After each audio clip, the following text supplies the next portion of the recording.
Welcome to my office, sir. Thank you very much. Professor Olusoga, thank you so much for outlining in such clarity this history, these interconnections, the racialization of space and place, and the emotional connections that so many of us take for granted. Now, we've got 10 minutes. I've got 1 million questions, but I'm going to try and limit it to 2 so we can get some questions from the crowd. First off, we've got an audience here of entrepreneurs, business leaders, people with ideas. What can people in this room do to encourage that reconnection of community and environment, and particularly for those communities that have been urbanized, that have missed out, have been prevented from being part of the British outdoors? I mean, I often say the same thing, which something could be not your fault, but it's still our collective problem. It's not the fault of organizations involved in environmentalism, in access to nature, that the demographic patterns of Britain fell the way that they did. Mm-hmm. It's not our fault that British history has got this undealt with toxicity at the center of it, but it is our problem. And we are where we are. Yeah, it's our problem that the sectors we work in, and I say this not just of your sector, but of all the sectors I work in, television, publishing, newspapers, higher education. We don't look like the country. I'm never in rooms that look like the city outside. I'm never in boardrooms where decisions are made that looks like the city outside. 36.6% of the workforce of London is minority ethnic. I've never been in a room in London, in any meeting, any production, any publishing house, where more than a third of people are not white. I've never been in a post room where that's not the case. When I used to work at the BBC here in Bristol, I have terrible insomnia. I used to go to work at 5 o'clock in the morning, get on my bike because I couldn't sleep. At 6 o'clock in the morning, everybody in the BBC looked like me because they were the cleaners. By 9 o'clock, it was just me. We normalize the abnormal. The power of racial thinking, the power of this imperial history that we've never dealt with, is we normalize what is abnormal. It is abnormal that there are 14% of our population who do not, very often, do not feel connected to something which is fundamental to the British character, the idea of the British countryside. Mm-hmm. Not our fault, but it is our problem. Mm-hmm. So when, for example, we see these discussions around national trust that you described, for those people that do have a relationship and an engagement with outdoor space and history and community, how can they get involved and make their voices known? Because I mean, there's a separate discussion about your own boardrooms. Yeah. There's another discussion about space and place.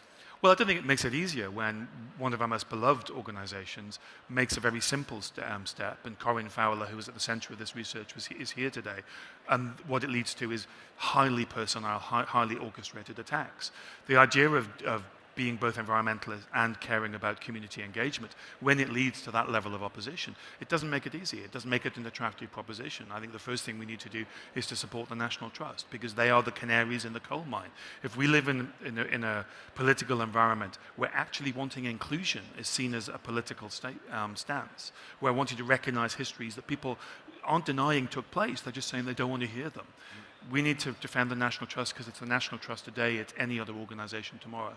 I think that's the first step. And the second one is to look at our boardrooms. Yep. We do need to recognize one of the great powers of racial thinking is it normalizes the abnormal. Yep. If you're in a city like Bristol where 1 in 5 people are not white, you need to ask yourself, and I ask myself in the organizations I'm involved in, why don't we reflect that? What are we not doing? And this gets to a big question: how proactive are we willing to be? I said 2 questions. I'm going to sneak one more, sorry. A lot of people say the outdoors is the outdoors, there's no barriers. Why don't black and brown people just get on with it? What's your response to that?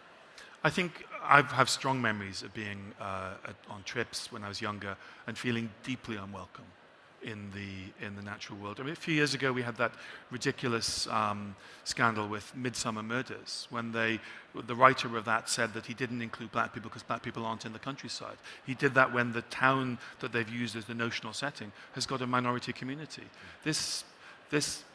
When people report their that they feel unwelcome, rather than go, that's oversensitivity, that's being a snowflake, listening to them, engaging, thinking about it. Talking to people. Yeah. Thank you. Your turn. We have microphones. Gentleman in the corner there. Thank you for the excellent talk. You talk about empire and enclosure as being the time when our separation from the land really began. I wonder if you'd reflect upon what lessons we can take from feudalism and from early land tenure and the way in which the community was tied to the land and ownership of land came with certain obligations, namely defense of the land against an enemy such as climate change. Yeah. I mean, there's been lots of attempts for centuries now to try to reclaim, to revive those forms of shared land ownership, some of them quite disastrous. We have a long history of utopian communities. But I think the fact that we can't forget that we once had this cultural connection as well as a psychological connection to the land, that to be British was to have land rights. The fact that we can't forget it, I think, speaks to the fact that there's a deep wound.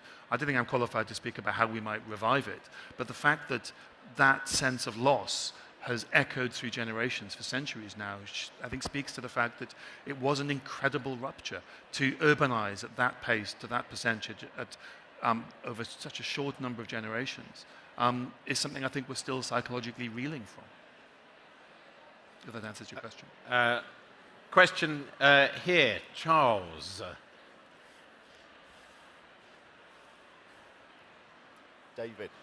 David, legislation's meant to work for community.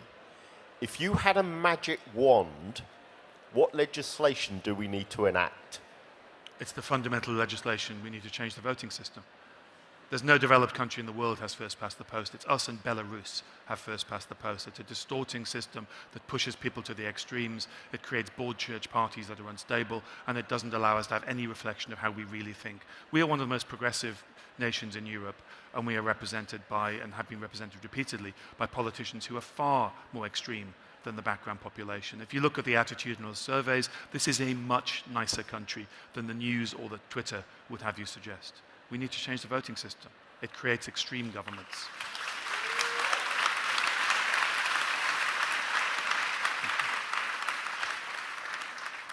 Caroline. Yeah, thank you very much. It's a very non-political question, which is unlike me, but I do quite a lot of work with outdoor sports brands, so those who, you know, provide the gear for people to go out into the mountains and hills and be connected to nature, which we know has massive benefits. But I know that there has been a massive problem with, you know, being able to reach out and engage and encourage people of colour to take part, and that's simply because they're not represented in the advertising, in the strategies, in the marketing. So just wondering, what role do you think there is for those businesses to make sure that there is, you know, that those people are reflected in their advertising and that there is encouragement to engage with those communities? Thank you. I think the power of being able to see yourself within a world is, it's hard to understate its importance. When I think about my childhood, I played basketball, loved basketball, but I played basketball because I felt welcomed within that world. A black kid playing basketball felt absolutely appropriate. My real love was the two Japanese martial arts that I loved. I loved them much more. And it was not kind of seen as natural that you be into these Japanese martial arts. And I remember, if I think back, I did basketball because I felt it was a safe space and because I felt expected to. I didn't do other things. I didn't choose to do other things. I didn't go out to the countryside. I didn't do outdoor sports. I didn't go kayaking until much later in life that I do now because I didn't see myself. And when you're young and when you're trying to, in some ways, forge who you are, not being able to see someone like you in a particular reign has an enormous power. And we forget that as we get older and our characters and our life stories become more written. For young people, it's profoundly important that we reflect them in the worlds where we want to involve them. And of course, it's more than just marketing. It's structural understanding and systemic support, right? Yeah. And it's supporting people from in those communities who are doing that. There's all sorts, as you will know better than I, all sorts of organizations that are trying to encourage people from within those communities to take part, and supporting those organizations, whether it's hill walkers or wild swimmers from those communities, giving them some exposure and, you know, giving them some funding, giving them support. To me, that's critical as well. Which is a world I know well because I run a charity that does exactly that. So anyone who wants to know about that, come and talk to me. One more question, then we're out of time. Who's going to get there first? Okay. In the front there, white jumper. Thank you. Hi, yeah. Hello? Yeah, Hi, there we go. we can hear you. My question is, what can estates do, this is directly in relation to National Trust, to allow and encourage minorities to come and feel welcomed? What can they do in regards to their transparency and their history, but also the landscapes themselves? Because the landscapes themselves can also just remind us of the imperial, practices. So what could they change about their estates, do you think? What could the state do? Yes, exactly. So in the sense of, there's the whole idea of the well-trimmed lawn, the invasive species. Yeah. What can they do that can be climate positive, but also more welcoming to minorities? Well, this can sound very political. I think the first thing the state could do is actually reveal who owns land in Britain. The opacity around land ownership in Britain is one of our national scandals. It's almost a century since we had a proper survey, and that survey never came out because of the First World War. We need to recognize who owns land, and we need to think about taxing land. We need to, if we really want to change access to the countryside, we need to change how difficult it is to own land, or even to discover who owns land. It's one of the scandals, many scandals, of the way Britain is run. Transparency. Yeah, it's an old idea. We used to What is this? promote What is it, this yeah. radical vision you speak of? Foundation of democracy. I'm going to be the Grinch now because that's all the time we've got time for. Professor David Olusoga, round of applause. Thank you. Thank you very much. Thank you. Thank you very much. Thanks.